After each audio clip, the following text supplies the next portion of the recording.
ಹೇ ಇವಾಗ ಭಯ ಯಾರು ಪಟ್ಕೊಂಡಿದ್ದು? ನೀನೇ ಅಲ್ವಾ? ನಾನೇನ್ ಭಯ ಪಟ್ಟಿಲ್ಲ.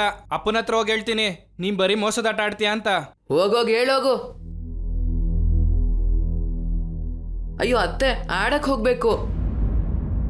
ನೀ ನನ್ ಬಗ್ಗೆ ಯೋಚನೆ ಮಾಡ್ಬೇಡ, ಸುಮ್ನೆ ಅವನು ಬಾಯಿ ಬಡ್ಕೋತಿರ್ತೇನೆ. ಅದಲ್ವೋ, ನಿನ್ ಹತ್ರ ಒಂದು ಕೆಲ್ಸ ಇದೆ, ನೀನ್ ಮಾತ್ರ ಮಾಡಕ್ಕಾಗದದನ್ನ. ಈಗ ನೀನ್ ಆ ಕೆಲ್ಸ ಮಾಡ್ತೀಯಾ? ಕಸ ಗಿಸ ಏನಾದ್ರೂ ಹೊಡೆಯೋದಿತ್ತ ಅತ್ತೆ? ಯಾವಾಗ ಬೇಕಾದ್ರೂ ಮಾಡ್ತೀನಿ. ಇವಾಗ್ಲೇ ಮಾಡ್ಲಾ? ಏನಂತ ಬೇಗ ಹೇಳು, ನಾನು ಆಡಕ್ ಹೋಗ್ಬೇಕು. ಅದಲ್ವೋ, ನೀನೀಗ ಕಾರಣ ತಿಳ್ಕೋಬೇಕು. ಕಾರಣ? ನಾನು? ಆದ್ರೆ ಯಾರ್ದು? ನಿನ್ನ ತುಳಸಿ ಅಕ್ಕನ ಹತ್ರ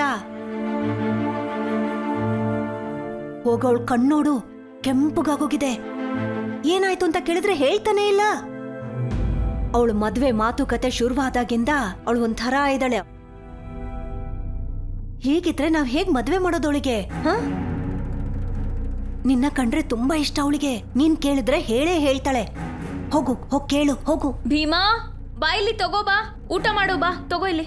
ಅತ್ತೆ, ನಿಮ್ಗೂ ತರ್ಲಾ? ಅಕ್ಕ, ಎಷ್ಟು ಅಂತ ಅಳ್ತೀಯ? ಸಾಕ್ ನಿಲ್ಸು ಅಕ್ಕ. ಏ, ಅತ್ತೆಗೂ ಕೊಡ್ಬೇಕು, ಬಾ ಇಲ್ಲಿ, ಸುಮ್ನಿರು.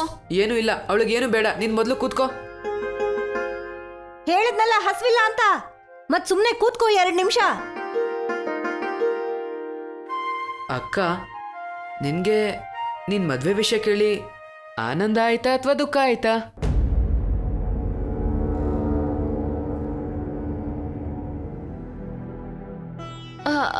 ಆನಂದ. ಆನಂದನಾ? ನಿನ್ನನ್ ಯಾರಾದ್ರೂ ನೋಡಿದ್ರೆ ನೀನ್ ಆನಂದವಾಗಿದ್ಯಾ ಅಂತಾನ ಹೇಳ್ತಾರೆ. ಯಾಕೆ ಹೀಗಿರ್ತೀಯ? ಅಲ್ಲ, ನೀನ್ ಯಾಕೆ ಹೀಗ್ ಮಾಡ್ತೀಯ ಹೇಳು? ಯಾಕೆ ಹೇಳ್ತೀಯ?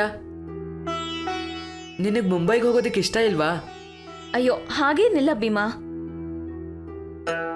ನೀನಿನ್ನು ಚಿಕ್ಕ ಹುಡ್ಗ ಅಲ್ವೇನೋ, ನಿಂಗ್ ಗೊತ್ತಾಗಲ್ಲ ಇದೆಲ್ಲ. ಖುಷಿಯಾಗಿರ್ಬೋದಲ್ವಾ ನೀನು?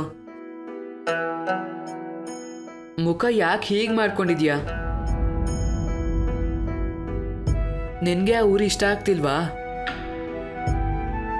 ನನಗ್ ನಿಜ ಹೇಳ್ಬೇಕು, ನೀನು ಈ ವಿಷಯನ ಕೇಳು ಅಂತ ಹೇಳಿದ್ದು ಅತ್ತೆನೇ ಅಲ್ವಾ ನಿನ್ಗೆ? ಅದನ್ ಯಾರಾದ್ರೂ ಹೇಳಿರ್ಲಿ, ನೀನ್ ದುಃಖದಲ್ಲಿದ್ಯಾ ತಾನೆ? ನಿಜಾನೇ ಅಲ್ವಾ? ನಂಗೆ, ಆನಂದಂಗೆ, ಮತ್ತೆ ಮಂಜುಳಾಗೆ, ಮತ್ತೆ ಯಾರಿಗೂ ಗೊತ್ತೇ ಆಗ್ಲಿಲ್ಲ ಗೊತ್ತಾ? ನಿನ್ಗೆ ನಮ್ಮ ಮೇಲೇನಾದ್ರೂ ಕೋಪ ಇದೆಯಾ? ಅಯ್ಯೋ ಇಲ್ಲ ಭೀಮಾ, ನಿಮ್ಮನ್ನೆಲ್ಲ ಬಿಟ್ಟು ದೂರ ಹೋಗೋದು ಅದೇ ದುಃಖ ಆಗ್ತಿರೋದು ನಂಗೆ. ಭೀಮರಾಯ, ನನ್ನ ಭೀಮರಾಯ.